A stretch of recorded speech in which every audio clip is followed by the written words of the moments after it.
Today we're going to spend some time talking about critical reading. My name is Kerry Hancock, a PhD candidate here at UK, working in curriculum and instruction with an emphasis in literacy. I've taught high school English, drama, and public speaking for several years, and I'm excited to be back at school pursuing a dissertation focusing on online reading strategies. We'll talk about reading strategies throughout the reading process, which includes before, during, and after reading. One thing that many of my students originally thought is that all reading is equal, but it's not. To be honest, I really wish that I had known about the different types of reading. First, there's functional reading. Functional reading is the reading that you need to do to function in life, such as reading signs or directions or recipes. Understanding cultural or universal symbols is also considered functional reading. Workplace reading is anything that you need to do for your job, such as reading manuals, memos, or correspondence from clients or colleagues. Pleasure reading is any type of reading that you do for fun. It might be books, magazines, online reading. It's really any reading that you choose to do. And that leaves academic reading, which is the reading you do for school and the focus of this presentation. While the strategies can apply to any type of reading, we really encourage you to consider using them for your academic reading. As I said before, there are before, during, and after reading strategies. Before reading strategies include previewing the text, which basically means looking at how many pages you need to read, the size of the font, the title, skim a paragraph and see if there are words that you don't know. Look at the features of the text to see what you know about it. Are there headings or diagrams or pictures, charts? Is the book in chapters? Is it more of an article? And finally, how is it organized? Is it structured like a play? Does it set up an argument? Is it a research report? Does it compare things? Can you fit the structure into a particular genre? Previewing the text will help you see what you're up against before you actually start reading. The next step before you actually read is to set a purpose for reading. The reason I say that it needs to be more than because I have to is because the more you can connect with the reading, the easier it will be. You need to personalize your purpose to fit the reading task. For example, I'm reading this because I need to write a paper, or maybe I need to contribute to a discussion, or maybe I need to study notes to take a test. At any rate, setting a purpose will help you, the reader, determine how intensely you need to read the text. The final step of the before reading stage is to develop a plan. You need to be realistic when you set aside time to complete a reading task. For example, if there are a lot of words that you don't know, then the text will take you longer to read. Developing a plan will help you feel successful in your reading. It's not good to just say, oh well, I have a 10-page article to read, so I'll just set aside 20 minutes. Especially if you know that the content is new to you or the vocabulary is challenging, because setting aside such a short amount of time is setting yourself up for failure. So, what should you do during reading? To truly excel in academic reading, we constantly monitor and revise our strategy use. Some of the major academic strategies are highlighted here: asking questions, annotating, the use of interior monologue, and fix-up strategies, or what to do when comprehension breaks down. Keep in mind that we don't do these things in isolation. And we may not just do one strategy at a time. What I'd like to do now is show you a little bit of a clip of me conducting some reading using some of these strategies. So metacognition is thinking about thinking.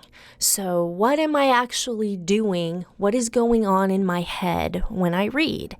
And sometimes that involves I'm making notes and I'm making content notes about what the thing is about, and I'm reacting to what it's about. I might be asking questions. I might be connecting to previous things that I've read.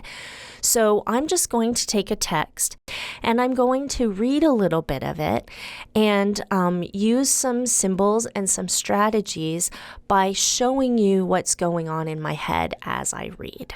So this article, The Benefits of Facebook Friends, Social Capital. Okay, so social capital is something we're going to talk about. So I might even ask myself, what is this exactly? Okay, so what do we mean by social capital? All right, now as I preview this article, I notice that there is an abstract, and then we get into the introduction. If I move down a little bit more, okay, we're going to talk about Facebook.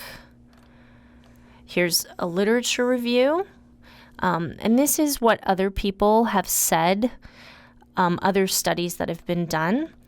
And then if I scroll down a little bit more, okay, we've seen maintain social capital. Okay, here's a methods section. So this is a study. Okay, and they have a method. And then there's charts and so on. So what I'm doing right now is I'm just giving myself a sense of how long is this article, going back to those beginning strategies, how long might it take me to read it, okay? So for the sake of your eyes, I won't go through all of this, but I know it's a fairly lengthy article. All right, so let's start reading. Okay. The abstract is going to give me a very concise view of what this is about. So this study examines the relationship between use of Facebook, a popular online, so this is going to be a relationship between the use of Facebook, popular online social network site, and the formation and maintenance of social capital. Okay, and we've talked about social capital. So again, we're trying to figure out what does that mean. In addition to assessing, bonding, and bridging social capital, so we're going to look at what do these terms mean. Okay, so I'm not sure what those mean yet. We explore a dimension of social capital that assesses one's ability to stay connected with members of previously inhabited community, which we call maintained social capital. Okay, so previously inhabited community, they refer to as maintained social capital. Okay, regression analysis. Okay, so this is way of looking at data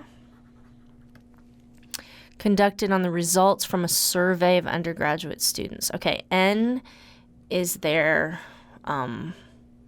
this is their sample.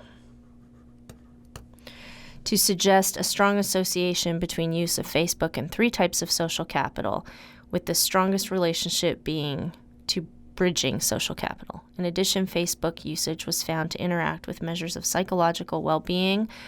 Okay, so we're going to be talking about psychological well-being, suggesting that it might provide greater benefits for users experiencing low self-esteem and low life satisfaction.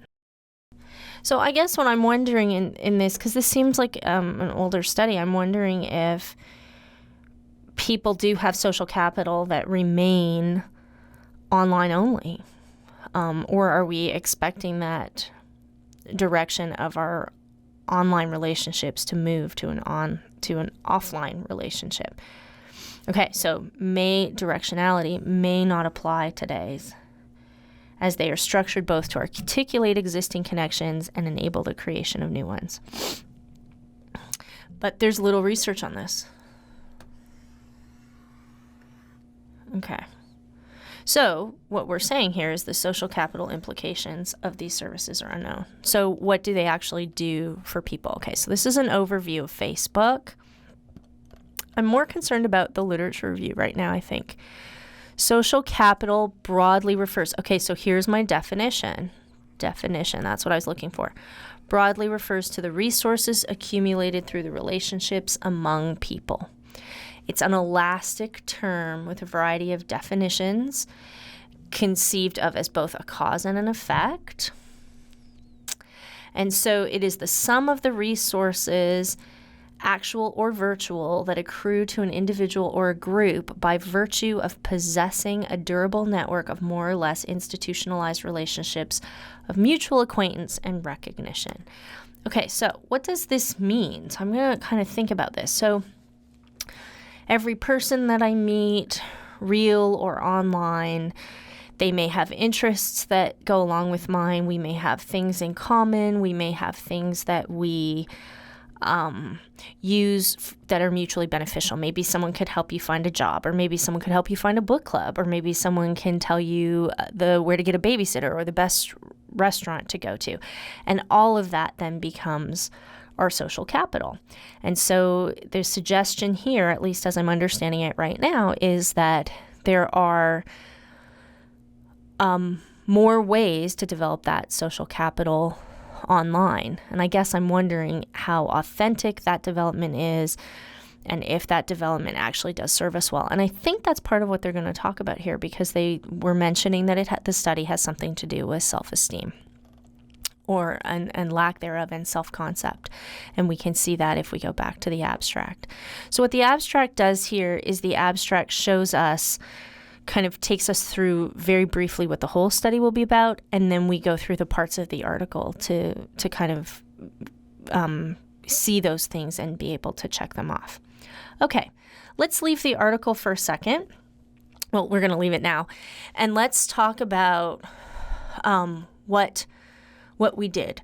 So we annotated, we paraphrased, we made connections, we worked through some terms that we weren't really sure about, and I did all of that out loud. You certainly will not need to do all of that out loud all of the time, but there should be things going on in your head to make those connections as you read.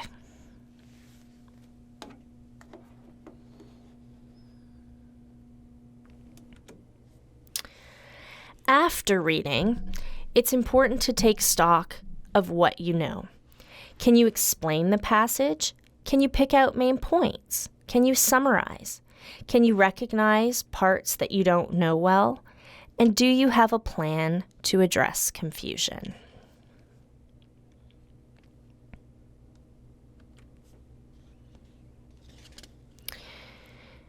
There are some other potential challenges with your academic reading that I'd like to address. Sometimes a course requires an online textbook. You will read lots of articles or research reports. Managing time can be difficult. And finally, sometimes you just don't know what you don't know. Let's deal with each of these as a separate issue. Online textbooks and other platforms are improving, but many are still clunky, and the publishing companies tend to control the available tools. Some allow you to annotate or keep a running record of notes, and some don't. Some are very interactive platforms and include quizzes to check comprehension and vocabulary links for new words, and hyperlinks to studies, videos, or other information to aid with comprehension. And some don't have these features. Some platforms have disabled the print function, and others allow you to print content. It just depends, because there is not a standard for online texts. So what you can do as a reader is be prepared to adapt your strategies to the environment. If you can't annotate, you may need to concentrate on taking better notes. You might need to set up your notes to include triggers that will help you recall information, such as reaction notes, in addition to content notes.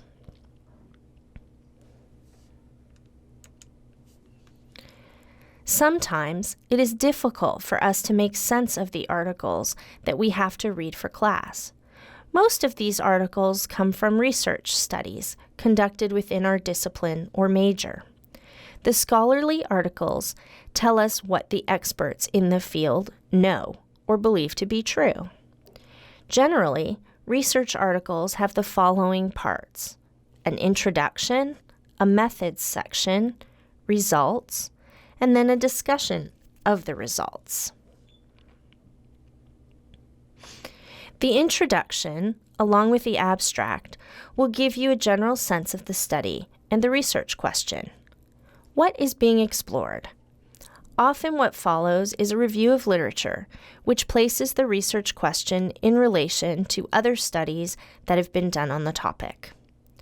The methods section lays out how this particular study was done, including how participants were selected and the type of study that the research is. For example, is this a qualitative or a quantitative study? The results section provides some analysis of data and how conclusions were drawn. The discussion section may return to the literature, but it also talks about the data in relation to the overall research question or problem. There may also be a section on limitations of the study or what new research needs to be added to the field. Keep in mind as you read scholarly articles that you want to be aware of prevalence, what is the problem, how often does it occur, relevance, why should our discipline care about what is being studied in this article, and precedence. Who has studied this topic or related before, and what did they find? And keep in mind that's why there is, for example, a review of literature in these articles. So think about PRP.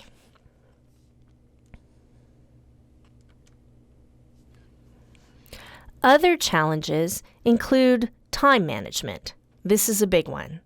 Sometimes we forget to think about reading as homework when we first begin a degree. If we don't preview well and we don't set aside appropriate time to read the text at hand, we may quickly get behind. Remember that your reading must be an active process, and you must treat it like all of your other homework and set aside appropriate amounts of time to get it done.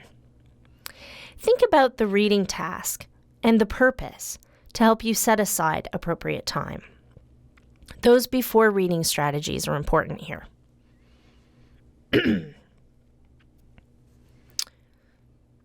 Vocabulary or a lack of background knowledge can also prove to be an issue. If you know nothing about a topic, you may need to build in time to watch a video, read something easier to give you some background. I call this a read around. Or maybe you will need to make time to ask someone. It's important to consider these challenges at the start of the week so that you can allow time to address them without getting behind in your work.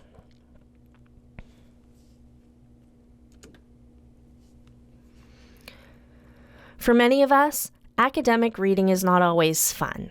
It is an important part of obtaining a degree, so I would encourage you all to stay positive and to know that reading is not an easy task, and you will continue to develop strategies throughout your lifetime. Every reader hits clunks along the way, but if you slow down, or reread, or ask a question, or think through what's going on in your head, you will eventually develop strategies for the reading to click. Be patient and try to see reading well as a lifelong pursuit. There's no magic wand, but we do have plenty of strategies that will work if you practice them. Thanks for sharing critical reading with me.